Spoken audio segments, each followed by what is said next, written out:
donc, on va passer à l'objet mystère suivant avec Romain Perrier-Gustin. Alors, qu'est-ce que c'est cette fois-ci? Ouh là là là là là là là là. Alors là, on a un objet plus gros cette fois-ci, hein, plus facile à observer peut-être. Donc, Romain Perrier-Gustin, vous êtes ingénieur au CNES. Tout à Alors fait. ça vous donne déjà peut-être un premier indice. Et il nous a ramené donc cet objet-là. Qu'est-ce que vous pensez que ça peut être? Ah, on a déjà des idées. Ouh là là, je sens que ça va aller vite là. Ça va aller vite. Alors ça ressemble à une impression 3D d'une étude d'un objet, de quelque chose imprimé en 3D, non? Alors je dirais oui, tout à fait. Donc c'est effectivement une impression 3D. Donc c'est une maquette échelle réduite d'un système qui est beaucoup plus gros. Voilà, Ok. c'est tout ce que je pourrais dire. Réacteur, parce que ça ressemble, enfin il y a une espèce de, non, ça ressemble à un réacteur, un réacteur, On y est Ça presque. ressemble à un réacteur, on est Là, vraiment on y est pas presque. loin. Ouh là là là là, on chauffe, ça va aller très vite. Est-ce que quelqu'un, il y a quelqu'un d'autre qui a peut-être, on va passer le micro. Ça ressemble peut-être à un réacteur de fusée ou Un quelque réacteur chose, de fusée. comme ça. Alors réacteur, c'est pas le terme. J'attends un autre terme. Ouais, on Voilà. attend un autre mot. Alors, fusée, c'est bon, pas ça- un ça- réacteur de fusée, c'est quelque chose pour une Propulseur. fusée. Pardon? Propulseur, Un propulseur. Non, c'est un terme beaucoup plus simple, hein. moteur, J'ai entendu. moteur. C'est un moteur, tout Un à fait. moteur. C'est un moteur de fusée. Donc c'est une maquette d'un moteur de fusée, mais pas n'importe quelle fusée. Pas n'importe laquelle. Donc À vous de deviner. on est très très proche. Est-ce que vous pourriez deviner de quelle fusée il s'agit? Fusée Ariane. Est-ce que quelqu'un s'intéresse un peu au spatial? C'est plus difficile. Alors, j'ai entendu Ariane, c'est un élément de réponse, on dira. Qui a mais dit quelle Ariane? Ariane 5, Non, 6. C'est pas Ariane 5. non plus. Non plus. Qu'est-ce que tu as dit, Ariane? Non, je sais pas quelle Ariane c'est après, mais. Alors, plus proche le micro. Je sais pas quelle Ariane c'est après, mais. Alors, après Ariane 5. Après Ariane 5, 6. tu l'as dit, c'est Ariane 6. Alors, plus proche, voilà. Après Ariane 6, 7.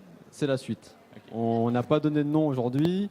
Bon, si on fait comme Apple avec les iPhones, on va passer à Ariane 6, Ariane 7. Pour l'instant, on n'a pas défini le nom, mais en tout cas, c'est un élément de réponse. Bah, on a la réponse, On a là, carrément je la pense. réponse, voilà. On peut dire qu'on a la réponse, bravo.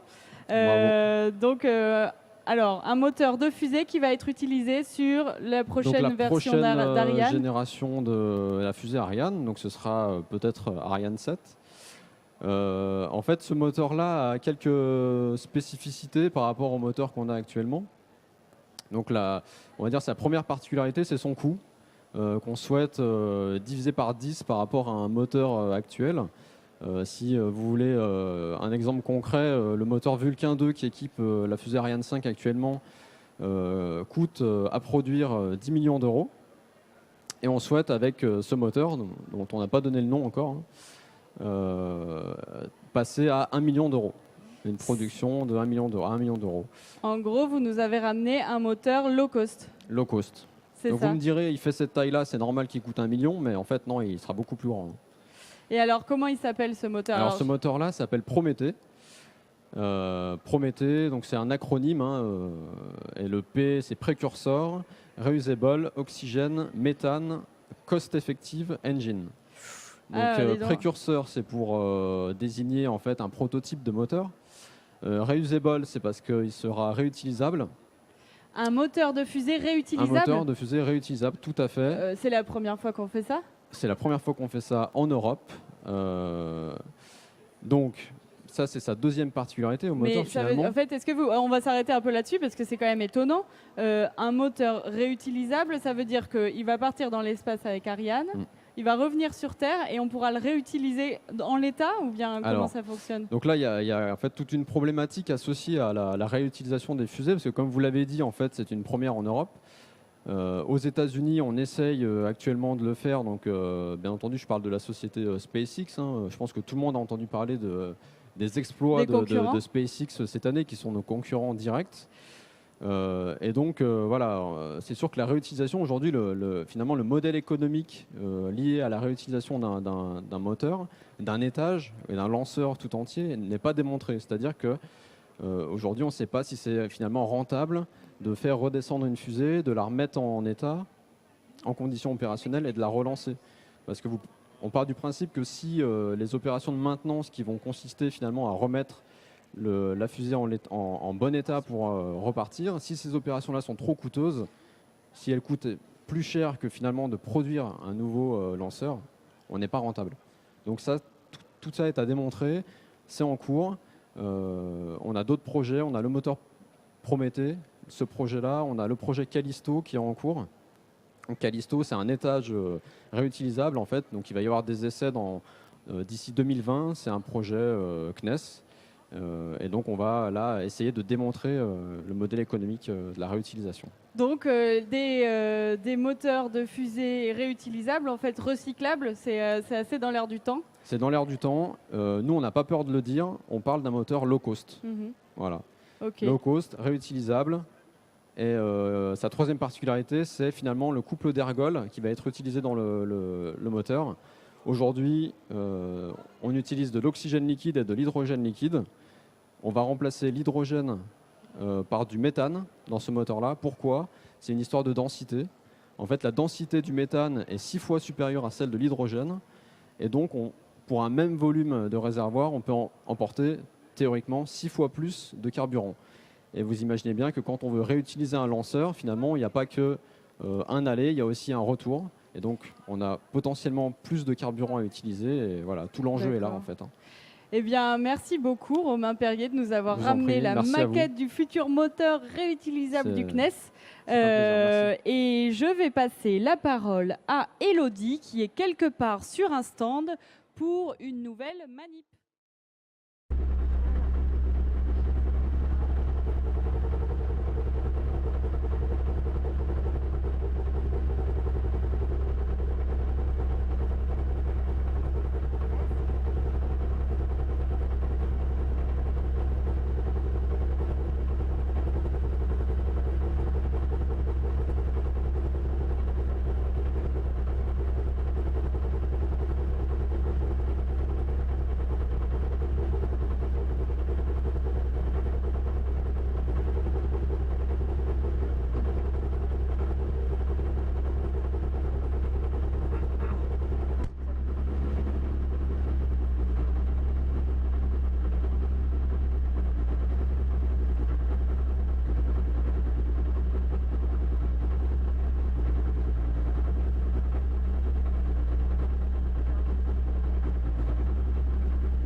Gauche 130 bref, sur droite 140 et 70 mètres.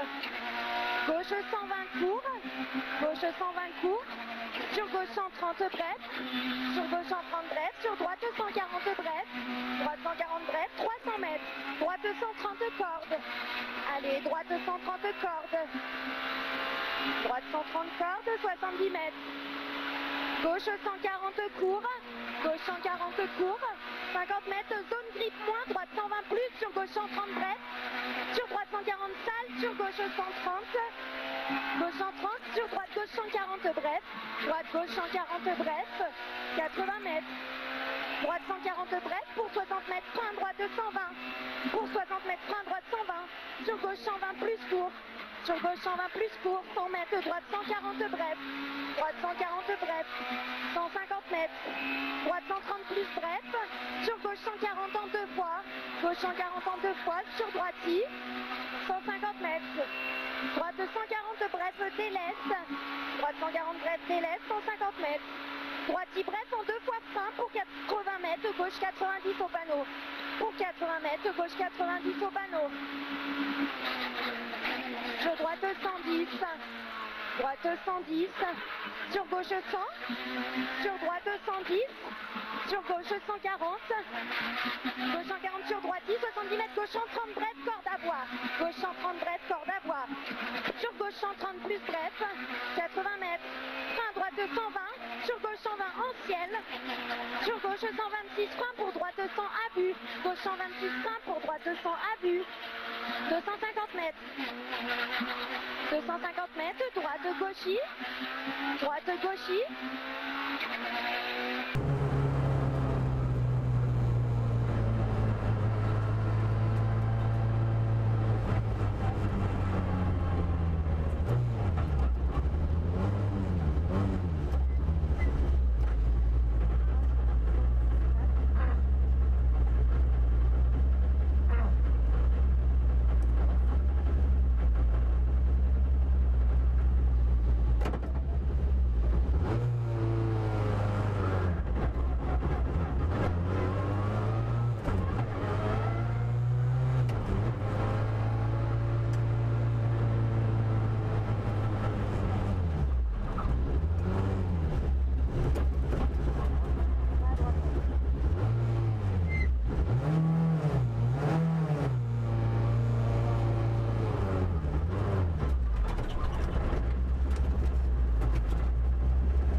Emeline Curieuse-Maco et je vais faire la lettre Alice, une chanson.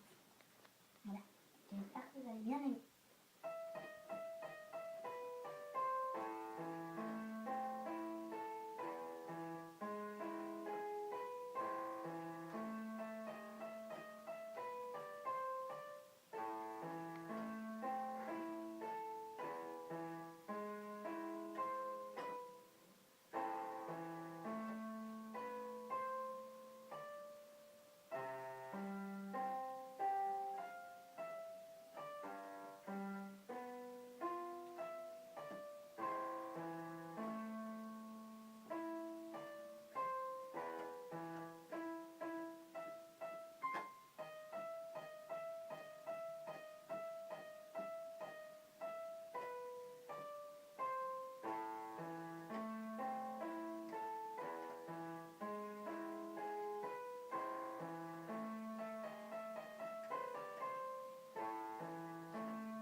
Là, j'ai fini, donc j'espère que vous avez bien aimé. Au revoir.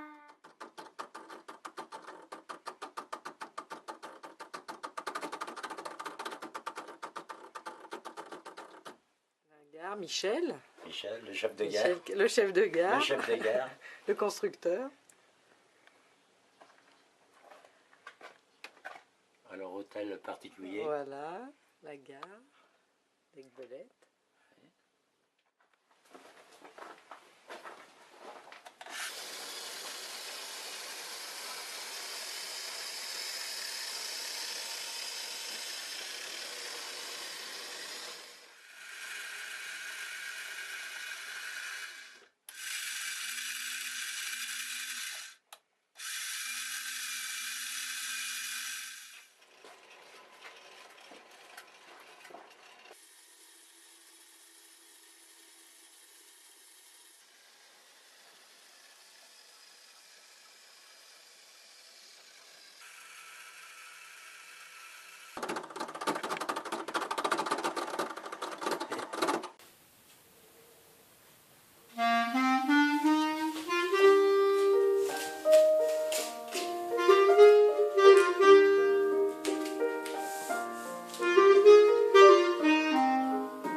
dreams.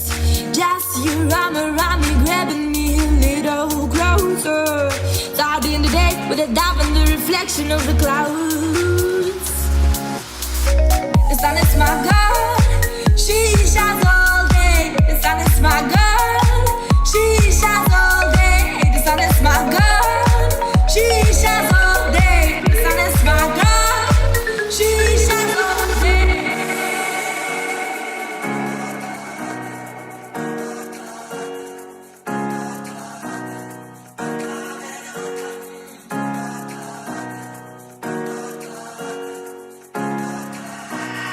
Life is perfect, it's the way you look at it. It's the way you want it to be. Oh, the way you make every unexpected stupid thing the time of your life. The time of your life.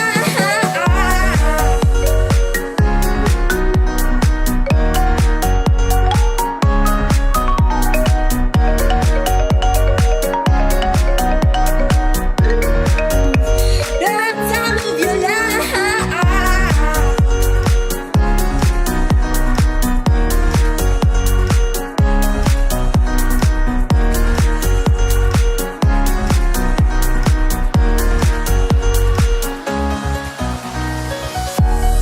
Don't learn, disturbing my dreams.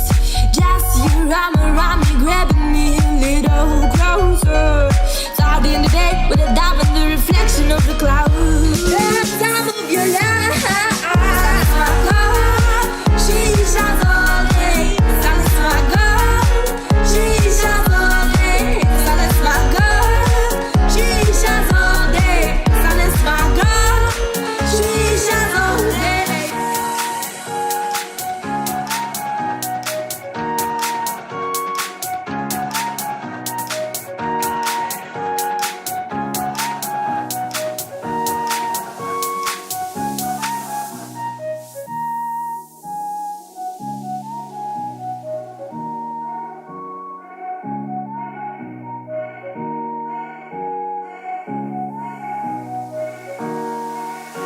The time of your life. Don't learn, disturbing my dreams. Just you arm around me, grabbing me a little closer. Starting the day with a dive in the reflection of the clouds. The time of your life.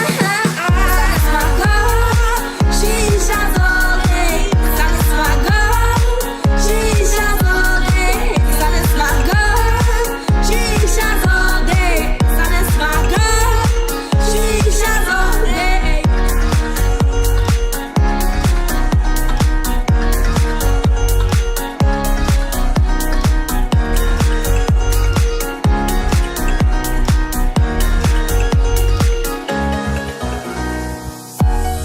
Don't learn, disturbing my dreams.